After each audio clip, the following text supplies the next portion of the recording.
If you thought picking a Nightfarer class said something about you, buddy, that was just the tutorial. This is the final psychological exam, because when you tell me who your favorite Nightlord is, you're telling me a lot more than just your opinion. You're revealing something deep, personal, and probably clinically alarming. Let's get into it before Hollister decides to spam AoEs all over my face again, because you know he likes it. Ah yes, Gladius, Beast of the Night. 3 heads, 1 brain cell, and somehow it's on cooldown. If this is your favorite Nightlord, then I have some questions. Are you okay? Like, seriously. Because this dude doesn't scream power fantasy. He is literally just the, I need to farm some merc, so let's go beat this puppy down and hope his owner's not John Wick kind of boss.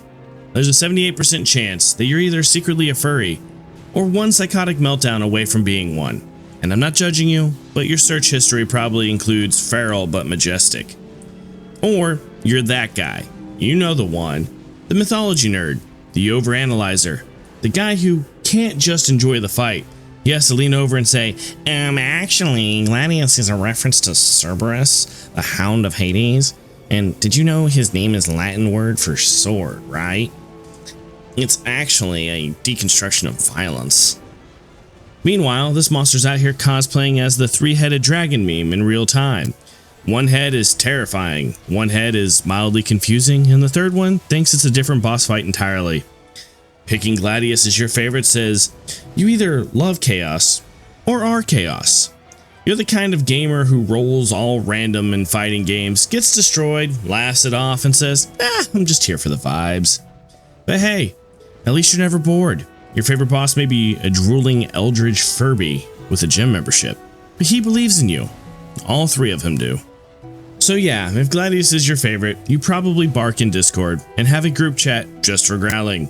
But hey, at least he's predictable. You know who's not predictable? The boss that headbutts the ground, poisons the sky, and eats you like a goddamn Lunchable. Let's talk about Adele, Baron of the Night. This is the only boss in Night Rain who attacks like he forgot how bones work. 1 second he's headbutting the floor, the next he's eating you alive, then casually vomiting poison across half the map, like he's had a bad gas station burrito, and no regrets. Now if this is your favorite Nightlord, I already know who you are. You're a gaming strategist, the guy who learns every combo in fighting games, or learns every trick to one-shot all the bosses in a game. You've got a status build spreadsheet, a favorite brand of slow-acting toxin, and a backup plan in case your first 3 layers of suffering don't land. And honestly, you terrify me sometimes. Just know, I'm not eating anything you're cooking. You either have the brain of Light Yagami or the heart of a future war criminal. And yes, there's overlap. Just ask a Canadian. You tell yourself you're smart, tactical, cold-blooded. You walk into the fight like, I'm going to all-out poison him. And he poisons you. You poison him. And 5 minutes later, you're both just laying there in a toxic puddle, like that one Spider-Man pointing meme. Except, here's the kicker. You also stood in the poison, which means you're not Light Yagami. You're more like the Sicilian from Princess Bride. Clearly, I cannot choose the flask in front of me. Bro, what are you doing? Those of you who love Adele are a terrifying breed. You obsess over control right up until your own plan backfires, and you dissolve in a cloud of your own hubris. And the worst part, you like it. You tell yourself it was a learning experience. Meanwhile, Adele is doing cartwheels in your corpse fumes. So yeah, if Adele's your favorite Nightlord, you're either a 5D chess genius, or the kind of person who watches chemical reaction videos at 3 AM and says, that's what I want my boss fights to feel like. And let's face it, you're probably just one bad day away from poisoning your roommates. For science. But let's be real, at least he only tries to kill you one direction at a time. Because now we're entering the realm of double trouble. 2 bugs, 1 arena, and you're in the middle like a traumatized pinata. Let me introduce you to Gnoister? Noister? Goster? Noister, Wisdom of the Night. A name that sounds like it belongs to a Final Fantasy spell, but in reality, it's just 2 bugs tag teaming your corpse. If this is your favorite Nightlord, then I already know 3 things about you. 1, you love suffering. 2, your browser history contains the phrase, insect transformation anime. And 3, you could absolutely dominate every single challenge on Fear Factor. And let's not pretend this is a fair fight. You try to go after the moth, boom, surprise back shots from the scorpion like he's the juggernaut with something to prove. Try to fight the scorpion? Too bad, the moth just dropped a glowing orbital strike on you like you owe her money. This boss is less about the wisdom of the night and more of a Weevil Underwood special bug-themed BDSM dungeon. And if you pick this as your favorite, I gotta ask, are you okay? Tell me who hurt you in the comments section below. Because you're not just into bugs, you're into bugs. Like watches YouTube videos of ants colonizing things level of invested. You talk about praying mantis behavior the way normal people talk about sports. Also, and I say this with love, you 100% liked getting pounded from both sides in Elden Ring and went, yeah, I want more of that. You could be carrying 2 talismans, one of antitoxin and one of physical protection, and it won't matter because Noyster is just one long string of you being bullied by nature in HD. So yeah, if Noyster is your favorite, congratulations on being immune to fear, pain, probably bug spray. But if you thought 2 bugs at once was annoying, how about fighting a gelatinous sky fetus that sleeps, spits, and slides away every time you get close? This is Maris, Fathom of the Night, the only boss in Night Rain that feels like you accidentally walked into a NyQuil overdose. This fight is like taking a handful of sleep aids and then trying to punch a squid. It don't work, and the best you'll end up doing is falling asleep with a gooey hand. If Maris is your favorite Nightlord, I'm just going to say it. You love to sleep. You might actually be a narcoleptic. There is a 50% chance you fell asleep during the boss fight, and an 100% chance that you enjoyed it. Oh, I like the pacing, the rhythm, the atmospheric storytelling. Bro, this isn't atmosphere. This is an Ambien commercial with tentacles. And don't think we don't see you, you sick fucks, because this is the closest we're getting to a tentacle monster in Elden Ring. And if that's what got your attention, you already know what kind of anime folder you're hiding on your desktop. Let's not pretend this is a mechanically satisfying fight either. You're chasing this thing around the arena for 20 minutes straight while it just floats 5 feet above your head, drooling status effects and saying, "Catch me if you can, Nightfarer." If this is your favorite Nightlord, you're either addicted to frustration or a masochist who needs to be ignored during boss fights to feel alive. Fighting Maris is like trying to punch a cloud filled with melatonin, and the fact that you enjoy that concerns me to no end.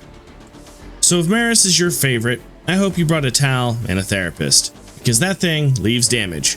But hey, at least it doesn't gaslight you into thinking you're in control. Enter Libra, Creature of the Night. The only boss in the game that makes you sign a deal, then body slams you through your own contract. As I said, Libra is the deal-making Nightlord. Half courtroom lawyer, half fawn-medicated rage beast. And if he's your favorite, I already know you think you're some kind of dark strategist. You're out here like, I know how to get what I want. With just the right trade, I balance the scales. And no, you don't, Crawley. You're not a supernatural mastermind. You're a delusional madman in a trench coat yelling. You think you're controlling the fight? You're not. You're just feeding chaos with a top hat and hoping it says thank you. Every Libra fan I have ever met has main character syndrome and loves to play the game Monkey's Paw. You love making deals, but never read the fine print. You like to take more damage for increased damage output, and then get one-shotted by a madness blast from one of those damned magic sigils. Nice job, champ. It's all part of the plan. No, it's not. You're a gibbering wreck in the corner while the goat Hulk is out there going full Mountain Dew gremlin on your ass. Let's be real. Libra is the Nightlord version of that one D&D player who thinks they're lawful neutral, but always ends up stabbing the merchant just to test the morality. You call it balance, the rest of us call it madness. If this is your favorite boss, you don't want a fair fight. You want a chaos contract, where you lose and still walk away like, that was exactly what I planned. It wasn't.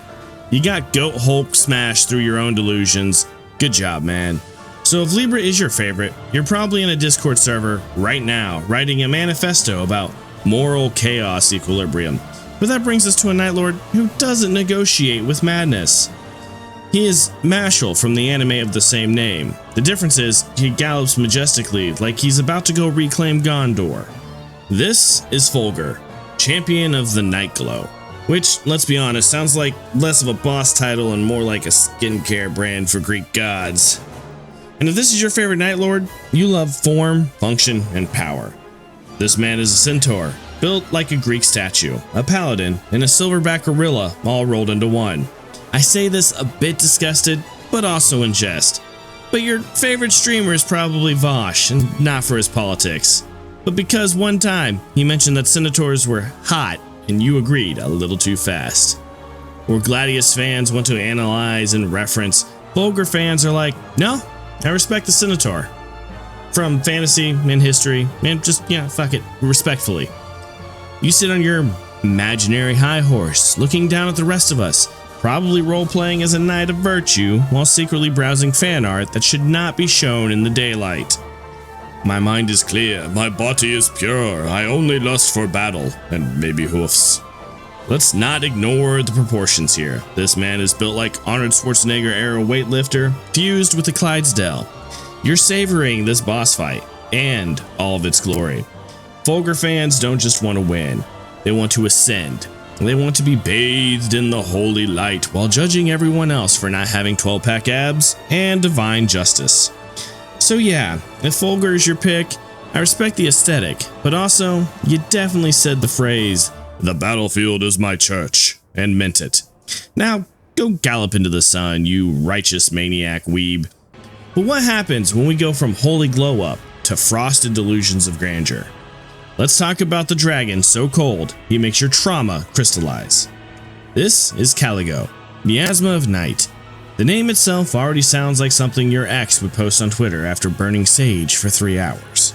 Calgo means darkness, fog, mist. And this dude really lives that. He freezes your body, he freezes your soul, your hopes, and your frame rate.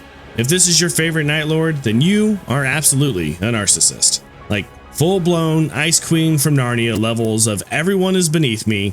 You wake up, look in the mirror, and say, ugh, the world should be colder. You're the atypical fashion Souls player trying to play for the aesthetics of the game instead of the mechanics of it. You are probably a damn Duchess main. Also, I don't trust you, because when you hide the body, your first instinct isn't a river or a shallow grave. No, it's, I bet I can make room in the chest freezer next to the moose steaks. Calgo mains don't want to win, they want you to suffer slowly, while looking fabulous doing it. You play with the same energy as someone who says, I'm not mad, I'm just disappointed, and then proceeds to freeze that person's whole family tree for like 3 fucking generations. If this is your pick, congrats. You are the villain of everyone else's story, and you're probably sipping tea, alone, on an ice throne, waiting for your next victim to walk into the fog. If Calgo is your favorite, you don't need therapy, you are therapy, and your friends are tired of being billed emotionally. But now, it's time. Time to talk about the final boss. The myth, the madness, the meltdown in motion. This is Hilistor, the Nightlord. And if he's your favorite, I'm gonna need you to fill out this entire mental health questionnaire before we can continue. Thank you. This man isn't just the final boss, he's the physical manifestation of every psychological issue in a 12-mile radius. Phase 1, straight up withdrawal symptoms on legs. He's pacing, shaking, screaming, punching nothing. It's giving, I haven't slept in 4 days and caffeine is my new religion vibes. He's like if every crackhead stereotype got their own action figure.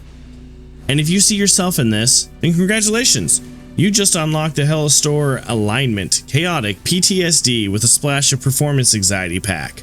I just think he's cool and he's got depth. No bro, he's got trauma and you love it. And then it happens, the glow up. The Demonic Depression Evolution Arc. Phase 2 Hollister is more than just a boss. He fights like your worst thoughts at 3 AM after 4 energy drinks and a bad breakup. He takes center stage like a narcissist at their own funeral and opens portals to your mental health history. Madness? That's there. Poison? Oh yeah, let's talk about that toxic relationship. Frost? Repressed feelings. Bleed? That's every TikTok you've ever posted about your bad day. If Hollister is your favorite, then you are the final boss in your own friend group. You've got abandonment issues, trust issues, commitment phobia, and a Pinterest board of red flags.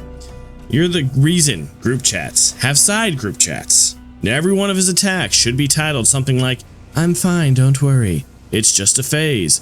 Or, "I'm not like other Nightlords." And the final one, it's just called Therapist. Let's unpack that. And if you love Hollister, you're not okay. None of us are okay, but you're romanticizing the pain and quoting Nietzsche in this group chat. You need an intervention. Stop it. Get some help. So to recap, we've got the furries, the sleepwalkers, the emotional goat lawyers, and the centaur enjoyers. You got people who want to be hugged by icy dragons, other who are the poison, and then there's you. Yes, you. The emotionally unstable soul who mains Hollister because you think trauma is a personality trait.